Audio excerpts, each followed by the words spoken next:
Hello everyone. इस video में हम लोग बात करेंगे बांग्लादेश लिबरेशन वॉर से रिलेटेड। बड़ा ही इंटरेस्टिंग वीडियो, आप इसको देखिएगा। देखिए, ये वॉर सिर्फ 13 दिन के लिए लड़ी गई थी। 13 दिन, 3 दिसंबर से ये वॉर स्टार्ट होती है।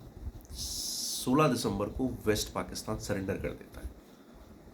लेकिन जो प्लानिंग थी वो बड़ी ही स्ट्रांग थी। उसमें सब 7-8 महीने की प्लानिंग थी। और उसमें आप डिप्लोमेसी देखेंगे, इंदिरा गांधी कितनी कितनी ज़बरदस्त डिप्लोमेसी थी। देखिए, सबसे इंपॉर्टेंट तो ये समझना है कि क्या ज़रूरत थी बांग्लादेश लिबरेशन की।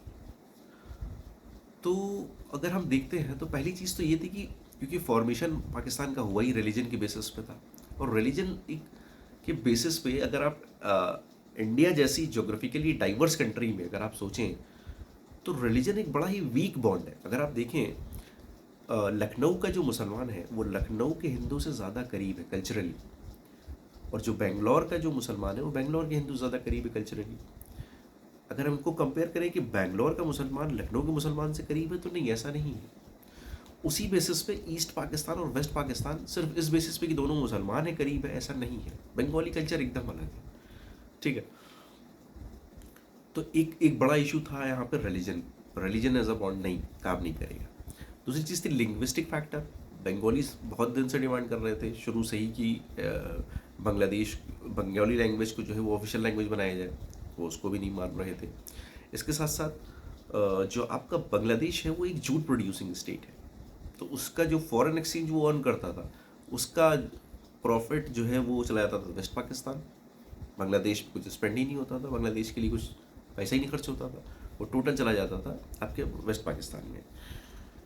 इसके साथ साथ हम देखते हैं क्या है कि सोशियो इकोनॉमिक जो आपका सोशियो इकोनॉमिक जो डिस्पैरिटी थी वो बहुत ज़्यादा थी वेस्ट पाकिस्तान और ईस्ट पाकिस्तान में। तो ये सारे फैक्टर मिलके, और दूसरी चीज़ ये कि जो भी एलीट पोजीशंस थी वो वेस्ट पाकिस्तान के लोगों के पास थी। वो ईस्ट पाकिस्तान में एक तरीके की नाइंसाफ़ी चल रही थी पूरी तरीके से। तो अब ये फैक्टर बनते हैं कि रिलीजन एक बॉन्ड है, उसके अलावा जोग्राफिकली वो अलग है, लिंग्विस्टिकली वो लिंग्विस्टिक उनका अलग है, कल्चर उनका अलग है। तो वो एक साथ कैसे रह सकते हैं। तो इस चीज़ की डिमांड मुजीबुर रहमान एक थर्ड फ्रंट बना के अपना आवामी लीग मुजीबुर रहमान साहब की थी, वो उसके थ्रू वो अपनी बातों को रख रहे थे। इस बीच में एक प्रेसिपिटेटिंग फैक्टर आता है और वो फैक्टर था भोला साइक्लोन। भोला साइक्लोन, कुछ जो सेवियर साइक्लोन होते हैं वो बहुत ज़्यादा नुकसान पहुंचाते हैं। तो बांग्लादेश में उस टाइम पे 1971 के टाइम पे, जो 70-71 का टाइम था, उसमें एक भोला साइक्लोन ने बहुत ज़्यादा नुकसान पहुंचाया था। और वेस्ट पाकिस्तान की फोर्सेस हेल्प के लिए नहीं आई थी जिस तरीके से आना चाहिए था। बहुत वीक रिस्पॉन्स था उनका। तो ये एक प्रेसिपिटेटिंग फैक्टर था कि हाँ, अब लड़ना है आगे के लिए। तो इसमें शेख मुजीबुर रहमान एक अपना आवामी लीग बनाते, एक थर्ड फ्रंट जिससे अपनी बातें रख रहे होते। तो फिर वो ज़माना याहिया खान का था पाकिस्तान में, और उन्होंने बोला कि इलेक्शन कराते हैं, जो पार्टी पावर में आएगी वो कॉन्स्टिट्यूशन क्रिएट करेगी 120 दिन के अंदर। और सबसे ज़्यादा पॉपुलर जो उस वक्त वहाँ का जो लीडर था वो था जुल्फ़िकार अली भुट्टो। इलेक्शंस होते हैं, अच्छा, टोटल सीट होती है 313, 313 ईस्ट और वेस्ट पाकिस्तान को मिला के होती हैं, जिसमें ईस्टर्न जो पाकिस्तान था उसके पास 169 पोस्ट होती है, सीटें होती हैं। आवामी लीग लड़ती है और वो 169 में 167 जीतती है। और उधर जुल्फ़िकार अली भुट्टो सबसे ज़्यादा पॉपुलर थे, वो जीतने सिर्फ 80। तो गवर्नमेंट तो बननी नहीं है। तो वो अपने जो उनका जो अपना प्रॉमिस होता है उससे वो डिक्लाइन कर देते, नहीं नहीं, जो चल रहा है चलने दो, अभी कुछ नहीं होगा। इसके रिस्पॉन्स में जो आपका आवामी लीग है वो लॉन्च करती है non violent civil disobedience movement, और कहती है कि हमारा हक है हमारा गवर्नमेंट बनाने का, और हम कॉन्स्टिट्यूशन भी क्रिएट करेंगे। तो इसको काउंटर करने के लिए वेस्ट पाकिस्तान स्टार्ट करता है ऑपरेशन सर्च लाइट। तो उसमें वही सब रेप, लूट, मर्डर ढूंढ ढूंढ के ईस्ट पाकिस्तान के लोगों को मारना शुरू करते हैं। अब जब ये लार्ज स्केल पे होता है तो फिर डर के मारे लोग इंडिया में एंटर करने लगते हैं। अब इंडिया के पास सबसे बड़ी दिक्कत थी फूड सिक्योरिटी की, और 10 लाख रेफ्यूजी आ चुके थे उस टाइम तक। तो यहाँ पे इंदिरा गांधी को लगता है कि अब हम इंटरवीन करने का टाइम है, अब हम इंटरवीन करें इस पूरे उस मसले में। Indira Gandhi next day meeting बुलाती हैं, आर्मी चीफ को बुलाती हैं कि, और बोलते हैं कि हम वेस्ट पाकिस्तान पर अटैक करेंगे। तो जो उस वक्त आर्मी चीफ आपके थे सैम मैनेकशॉ, वो मना कर देते हैं कि नहीं नहीं अभी ये टाइम सही नहीं है। नेक्स्ट डे वो पर्सनल मीटिंग के लिए बुलाती हैं और पूछती हैं जो आपने रिप्लाई दिया इसके पीछे रीज़न क्या है।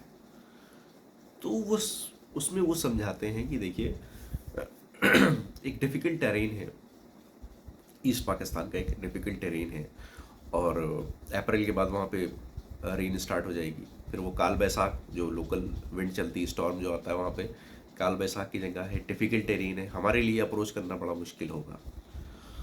उसके साथ साथ उनका कहना था कि हम जब इस पर अटैक करेंगे पाकिस्तान पे, तो चाइना भी सपोर्ट करेगा पाकिस्तान का, और चाइना के साथ साथ उस टाइम पर यूएस भी फ्री था, तो यूएस भी इंटरवीन करेगा। तो ये 3-4 फ्रंट पे लड़ना इतना आसान नहीं होगा अभी, ठीक है। फिर ये उनके हिसाब से ये था कि विंटर एक ऐसा टाइम होगा जहाँ पर चाइना को हम रोक, चाइना क्योंकि वो स्नोफॉल ये सब होगा, तो तिब्बत रीजन में चाइना फिर इधर नहीं आएगा, इंडिया की तरफ नहीं आएगा, एक डिफ़िकल्ट हो जाएगा उसके लिए। तो हम विंटर का हम वेट कर सकते हैं, विंटर तक विन करने का बात तय हो जाती है इंदिरा गांधी पर। लेकिन यहाँ पर एक इम्पोर्टेंट बात ये थी कि दुनिया में सिंपैथी और सपोर्ट दुनिया का लेना ज़रूरी था, बड़े बड़े नेशंस का लेना ज़रूरी था ईस्ट पाकिस्तान के लोगों के लिए। तो फिर इंदिरा गांधी ट्रैवल करना स्टार्ट करती हैं, और सबसे इंपॉर्टेंट वो पहुँचती है सोवियत के पास, क्योंकि उनको पता था, क्योंकि बाईपोलर वर्ल्ड था उस ज़माने में, कोल्ड वॉर का एरा था।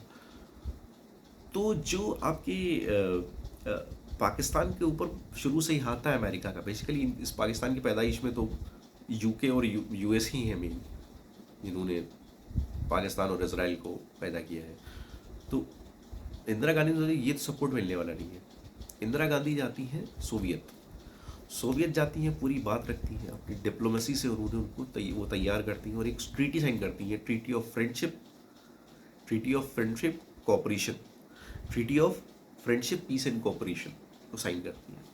इसमें एक स्पेशल क्लॉज होता है कि अगर कोई भी एक्सटर्नल मिलिट्री थ्रेट होता है इंडिया को, तो सोवियत अपनी फोर्सेस भेजेगी।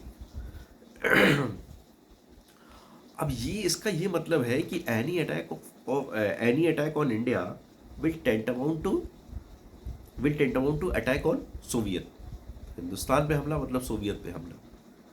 ये एक बहुत बड़ा अग्रीमेंट था, मतलब ये बहुत बड़ी सक्सेस थी इंदिरा गांधी की। उसके बाद इंदिरा गांधी वापस आती हैं और सही टाइम का इंतज़ार करती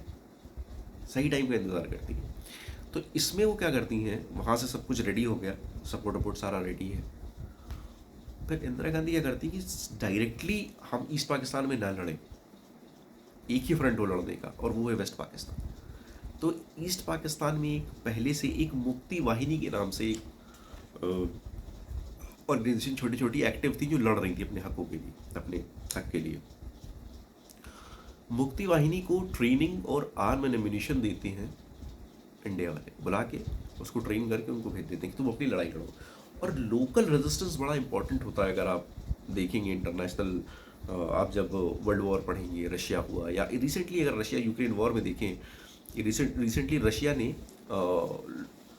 आपका वो किया, फोर्सेस जो हैं वो एंटर करती हैं यूक्रेन के अंदर, ठीक है, ग्राउंड इन्वेजन करती हैं।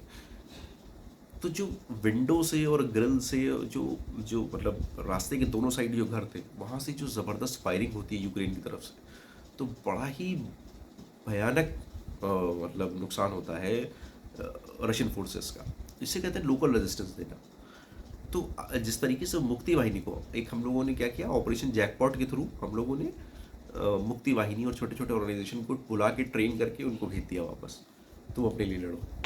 तो अब इंडिया को लड़ना है वेस्टर्न पाकिस्तान से। अब वेस्टर्न पाकिस्तान इस टाइम पे एक तरीके की अलग डे ड्रीमिंग कर रहा था। वहाँ भाई साहब प्लानिंग क्या चल रही है कि हम लोंगेवाल में करेंगे नाश्ता, हम रामनगर में करेंगे दिन का खाना, और हम रात्रि भोज करेंगे जैसलमेर। तो ये उनकी डे ड्रीमिंग चल रही होती है कि हम लोंगेवाल में नाश्ता करेंगे, ब्रेकफास्ट, देन लंच करेंगे हम लोग रामनगर में, और डिनर करेंगे हम लोग जैसलमेर में। पाकिस्तान पूरा डे ड्रीमिंग में था उस टाइम पे। और वो ये समझ रहा था, तो उसको लगा कि इंडिया रेडी नहीं है, अटैक कर दो। तो 3 दिसंबर 1971 को इंडिया पर अटैक करता है, और इंडिया चुपचाप बैठा इंतज़ार कर रहा होता है राइट टाइम का। अब पाकिस्तान ने अटैक किया, तो अग्रेसर कौन हुआ? पाकिस्तान हुआ। तो इंडिया एक चीज़ तो इंडिया ने सेट कर ली कि हाँ, अग्रेसर पाकिस्तान है। फिर इंडिया ने रिप्लाई किया, और इतना ज़बरदस्त तैयार था कि लोंगेवाल में जो उन्होंने बोला था नाश्ता करेंगे और दिन का खाना करेंगे रामनगर में, वो लोंगेवाल से आगे बढ़ ही नहीं पाए, उनको वहीं पर रोक दिया। उसके साथ साथ अब ईस्ट पाकिस्तान और वेस्ट पाकिस्तान के लिए अगर उनको वहाँ पर एड भेजनी है, तो वो भेजेंगे वाया इंडिया के ऊपर से निकलेंगे उनके जहाज़। इंडिया ने एयर ब्लॉकेट कर दिया।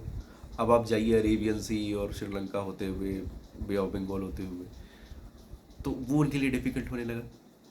साथ ही साथ यूएस को लगा यार ये मेरी प्रेस्टीज का इशू है, हमें इंटरवीन करना चाहिए यहाँ पे। यूएस रेजोल्यूशन पास करते हैं, 2 रेजोल्यूशन, एक की सीज फायर होनी चाहिए और एक की withdrawal of mutual withdrawal of forces होनी चाहिए।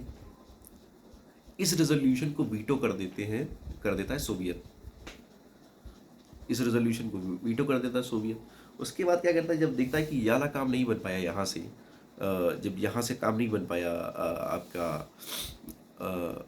यूएस का, तो फिर यूएस क्या करता है कि चाइना से, अपने एम्बेसडर से बोलता है जो चाइना में होते हैं, कि जाके चाइना की गवर्नमेंट को रेडी करो कि वो अटैक करे इंडिया पे। चाइना इंडिया पे तो अटैक कर सकता था, लेकिन चाइना सोवियत से नहीं भिड़ना चाहता। चचा, उनको पता, चचा के साथ एग्रीमेंट हो गया है, और इंडिया पे अटैक का मतलब है चचा पे अटैक, सोवियत पे अटैक, तो वो बहुत मारेगा पलट के। तो चाइना ने फ़ोन ही नहीं रिसीव किया। चाइना आया नहीं।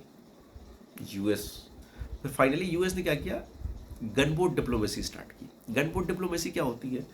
गनबोट डिप्लोमेसी क्या होती है कि अपनी नेवल फोर्सेस को और रिसोर्सेस से इंटिमिडेट करना दूसरे कंट्री को। तो उन्होंने अपनी 7th फ्लीट भेज दी इंडियन ओशन में, तो इनके रिस्पॉन्स में सोवियत ने अपनी 10th फ्लीट भेज दी। अब थोड़ी दूर पे खड़े हैं, उधर सोवियत की फोर्सेस फ्लीट खड़ी है 10th फ्लीट, इधर यूएस की खड़ी है 7th फ्लीट, लेकिन इंटरवीन नहीं कर रहे। अब ये मसला इंडिया बांग्लादेश, अब ये इंडिया पाकिस्तान का मसला नहीं रह गया। अब ये मसला, इसमें पार्टी है यूएस और रशिया भी, सोवियत भी इसकी एक पार्टी है। तो ये होता है। उसके बाद फिर क्या है कि फाइनली इंडियन जो फोर्सेस हैं वो प्रेशराइज करती हैं पाकिस्तानी फोर्सेस को कि सरेंडर कीजिए आप। तो उसमें एक जनरल निज़ामी होते हैं और थोड़ा डायलॉग बाजी करते हैं पाकिस्तानी तरफ से। वो बोलते हैं कि नहीं, हमारे कफन से होकर गुजरना पड़ेगा। उनका एक स्टेटमेंट था कि पाकिस्तान के समर्पण के लिए मेरे कफन से होके जाना पड़ेगा। तो इंडियन फोर्सेस एक कंडीशन और रखती है कि सिर्फ सरेंडर नहीं करना है, पब्लिकली सरेंडर करना है। 1 लाख की फर्स्ट पाकिस्तान की 1 लाख की फोर्स थी वहाँ पर उनकी हिम्मत नहीं पड़ी कि वो अटैक कर दे, और उन्होंने फाइनली आके पब्लिकली सरेंडर किया। ढाका रेस कोर्स में उन्होंने आके पब्लिकली सरेंडर किया। तो ये देखिए आप, 13 दिन की लड़ाई थी। 3 दिसंबर से स्टार्ट होती है, 16 दिसंबर को ख़त्म होती है, और 13 दिन की लड़ाई थी। लेकिन प्लानिंग और डिप्लोमेसी जो थी वो इंदिरा गांधी की, वो 7-8 महीने की थी। ठीक है, 7-8 महीने की थी। तो इस तरीके से देखते हैं कि फाइनली वो सरेंडर करके और अपना वो उधर चले जाते हैं। इधर पूरी तरीके से बांग्लादेश का फॉर्मेशन होता है। तो ये था लिबरेशन वॉर के से रिलेटेड। नेक्स्ट वीडियो में मिलते हैं आपसे कुछ और इंटरेस्टिंग टॉपिक पे। Thank you very much.